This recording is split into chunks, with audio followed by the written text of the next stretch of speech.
Table problem number 3. This one is calculator active. The first two were calculator inactive, so you can kind of expect at some point in time there's going to be some kind of computation or something that is going to be a little more involved, and that's why they allow the use of your calculator. So let's look at this. We've got a table with T in minutes, time in minutes, and W of T in degrees Fahrenheit, and that represents the temperature of water in a tub. It says it's a strictly increasing. Just as a side note, anytime they mention something like that, it probably is going to be used in the problem somewhere. It's not guaranteed, but it's probably, okay? So strictly increasing, twice differentiable. W of T is measured in degrees Fahrenheit, T is measured in minutes. At time T equals 0, the temperature of the water is 55 degrees. Again, usually when they mention an initial value like that, it's probably going to come into play somewhere. The water is heated for 30 minutes, beginning at time 0. The values of WT at selected times T for the first 20 minutes are given in the table above. So part A, use the data in the table to estimate W prime of 12. Just like part A of the previous problem, okay? W prime, the derivative, can be estimated by the slope of the secant line. So you want to go up here, you want to find where 12 would be. 12 would be here between 9 and 15. So you are going to use, and always label it, W prime of 12 is equal to W of 15 minus W of 9 over 15 minus 9. Here's where your calculator comes in handy. That equals 1.017 or 16, depending on whether you truncate or round. You get 1 point for the estimate, which is that right there. Let's see if the question says anything else. It says, using correct units, interpret the meaning of your answer in the context of this problem. So let's see here, W prime, derivative. Derivatives, I was talking about a rate.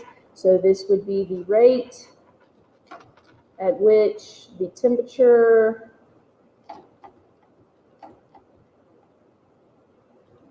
of the water in the tub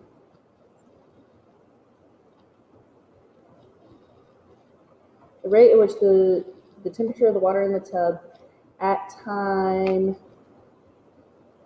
12 is, let's see, it's positive, so it's increasing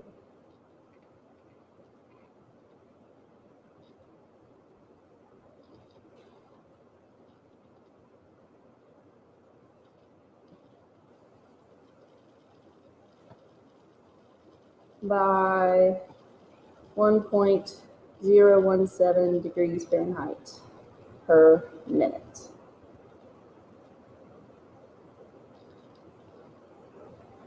Or actually, that shouldn't be the rate. I'm sorry, because they're increasing. Testing to be dismissed. Thank you. You should just say the temperature.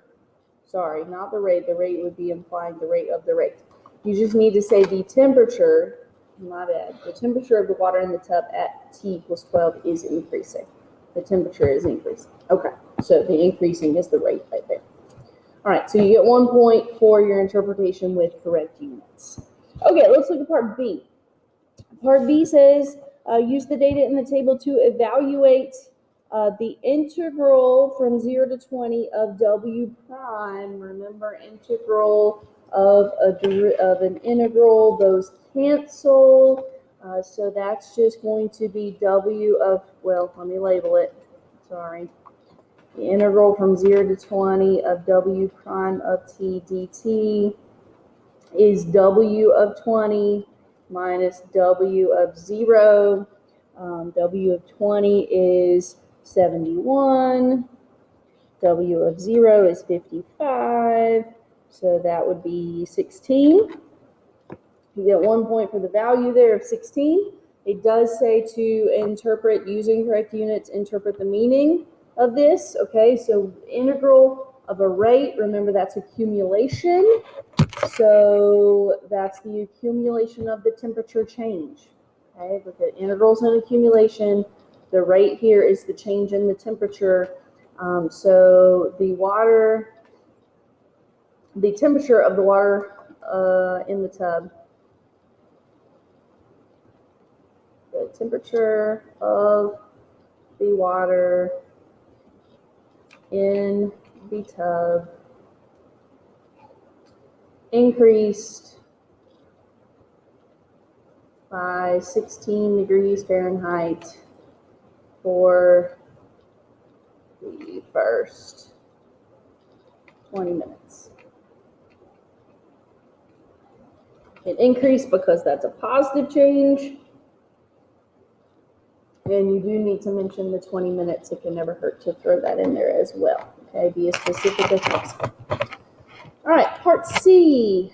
Part C says for time between 0 and 20, the average temperature of the water in the tub, they tell you that, okay, is 1/20 times the integral from 0 to 20. Use a left Riemann sum with 4 sub-intervals to approximate this. And does the approximation overestimate or underestimate the average temperature of the water over these 20 minutes?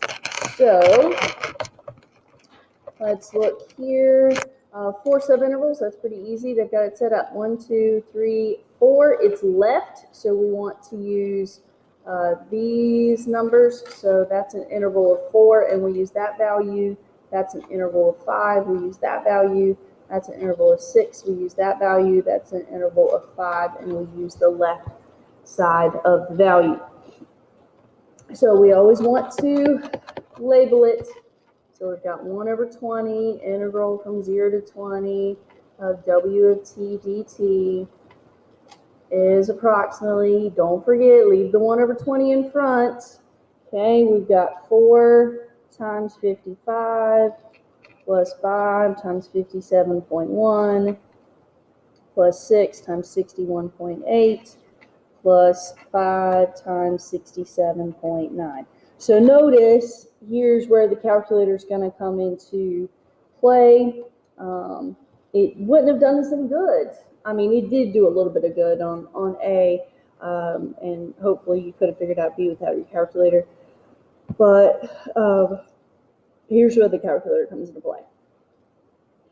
Okay, so let's see here. It's asking, so you get 1 point for the left Riemann sum and 1 point for the approximation. So here's your sum, here's your approximation. And then don't forget the second part of the question. Does the approximation overestimate or underestimate the average temperature? Okay, so remember when we're trying to figure out overestimations and underestimations, we need to kind of sketch out what we're talking about here. And here comes into play when they told us this. It's strictly increasing. Okay, it's strictly increasing. So we've got two scenarios there. We can be increasing and concave down, or we can be increasing and concave up. So let's draw both of those scenarios. Increasing and concave up, increasing and concave down. Left Riemann sum.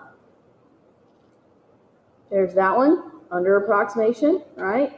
Here's this one. Still an under approximation. It doesn't matter whether it's concave up or concave down, because it's strictly increasing.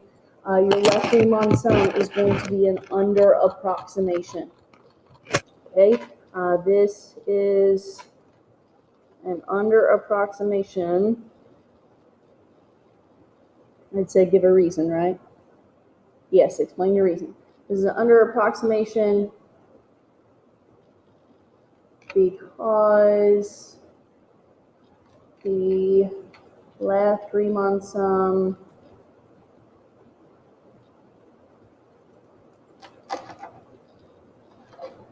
of a strictly increasing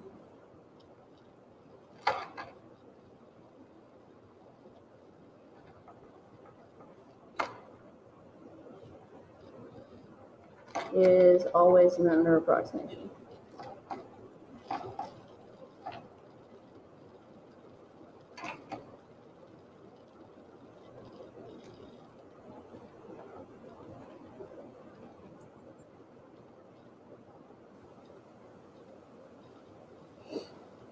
Okay, so pretty simple so far, right? And that's 1 point for that explanation as well.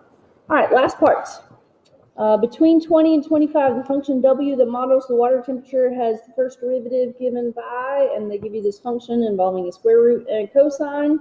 Based on the model, what is the temperature of the water at time 25? So let's think about this here. They give us the rate of change changes a little bit. Okay, the rate of change changes, but they give us a new function for it. So they want the temperature of the water. So where did we leave off? We left off, let's see here, they're wanting us to find the temperature of the water at time 25.